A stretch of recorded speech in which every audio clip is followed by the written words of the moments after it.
Tonight we have some great multi-tools to review, and we have the Craftsman slip joint multi-tool. And we will compare this to the modern Gerber dual force. Now, this is one of the first modern multi-tools in recent times to use a slip joint design. There were some in the 50s and so forth, but this is a multi-tool that came out in 1999, made for Craftsman by Schrade. This is the same as the Schrade ST5E Tough Tool, but this has Craftsman's name on it. So what we find is some laminated layers of steel make up this multi-tool. You can see how they're joined together right here. They actually pass through each other right here. You can see that. And then it looks like there is perhaps some wire cutters, and then you can use, obviously you can adjust the opening, which makes it the slip joint. Now on the handle, we have some pretty cool stuff going on. So let's go ahead and close this up. And let's do a quick comparison to the dual force. You can see it's a lot thinner. It is slightly wider, but not by a whole bunch. So it probably will be a little bit lighter than the Gerber dual force actually. And one of the things I like to do is actually carry this in a single mag pouch, MOLLE compatible. They sell these fairly cheap on Amazon, and I found that holster or sheath pouch very useful. And I don't carry this, but I carry my dual force in it every day pretty much. Now on this side, we've got some really cool things going on, especially for some of you who are techs in the field. And this is a 5/16. It can accept 5/16 bits. I don't know that I've really seen a lot of those around. I was trying to think. I might have one or two. But what you can do is take a Klein, like 11-in-1 screwdriver, and then how it has a 1/4-inch side and then it has another side. You can take this adapter and actually sit it in here. And I'm pretty sure you could grind this down and so that it would actually fit in this notch. This is too long to fit in the handle, but if you could grind it down, I think you could. So that means you not only have a 1/4-inch bit driver, because that's what this sleeve converts it to, but you have a 5/16-inch nut driver as well, which is really cool. So I really like that option as well. Then you have a reamer, and this one is broken unfortunately. This is also the unlocking tool. So then you push down on it and it unlocks the tool like so. Now on the other side, we've got some cool tools as well. Three of these lock. So we have the file, which does not lock. We have the saw, the knife, and the chisel. Take a look at that chisel. All those lock. And this other knife is actually the mechanism. Anytime you see on Schrade's that bump, that is the mechanism to lock. So go ahead and close that down. And then you do have a can opener on this side. So never fear, there is a can opener on this multi-tool. So let's go ahead and, just for illustration purposes, bring out the saw. Lock it into place. There, it's locked into place. We push down on this right here, and then it pushes this piece of metal down and unlocks the tool.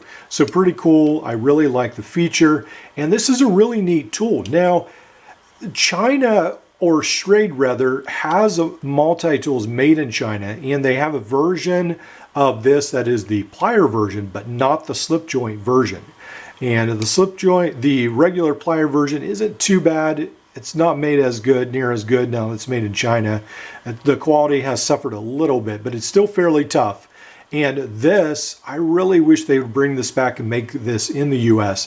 This, I think, would be an amazing tool. Even though it's a bulky and wide, I still think this would be a really cool tool, even if it wasn't updated to have today.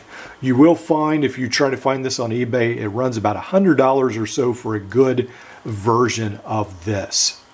All right, so 1999 and 2023, 24 years later, what do we have? We have the Gerber dual force, which came out, I believe, last year. And this is also a slip joint plier. This also, surprise, surprise, uses layers of laminated steel joined together. And you can see, look at this, how similar it is how they join those layers together. So sort of cool seeing that the manufacturing process, it has changed definitely, but some things are still made similar. And some people have said that's a bad thing. Perhaps it is, but it's a little nostalgic, I guess you could say. Now, one of the things that bothers me on the Dual Force I just noticed today is I was trying to get very fine needle nose work, and this Dual Force does seem to have an issue doing very fine work. So I love it for a lot of things. Today I use it on a garden hose. Yesterday I used it on fixing a toilet, trying to, and it has so many advantages. But there are some things that it doesn't do quite as well as other things. All right, now you don't have any inside tools on the Dual Force, so we'll close that up. Now you do have a really good 1/4-inch screwdriver. On the other side you have a chisel as well as a file and a saw and a knife as well. So you've got all these tools on this, but the Schrade Tough tool actually does have a couple more tools than the Dual Force, but the Dual Force, of course, has the tools it has, it does very well. They're very long and very sturdy. And then you also have extra bit storage, which I love, on the bottom of the Dual Force. So really cool tools, and huge fan. I think both of these are a great buy. These are some fantastic tools to have in your collection. Now, someone asked me in the past, what do you carry in the second pouch? Because I mentioned it in a video, I actually carry the Gerber in this pouch, and then in a Gerber pouch I don't even know if this goes with the Dual Force. It might go with one of my center drives, but anyway, I actually carry an extra couple tools. So what I carry is Knipex Cobra XS, the extra small. I really like having these. I really don't use these much. I could have used these today, but to be honest, I forgot they were in there. And then the adjustable wrench, I do use this a fair amount. And then wire strippers, I find this very handy. My line of work, there is different times when I need to use that, and these were used today. So what these are the cheapest Klein wire stripper. I cut the handles down and it makes it a lot smaller and easier to use.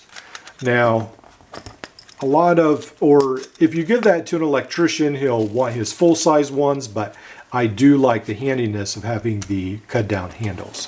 All right, these are great tools to have. These are great tools to have, rather, and I'm really glad to add the Schrade Tough tool, ST5E,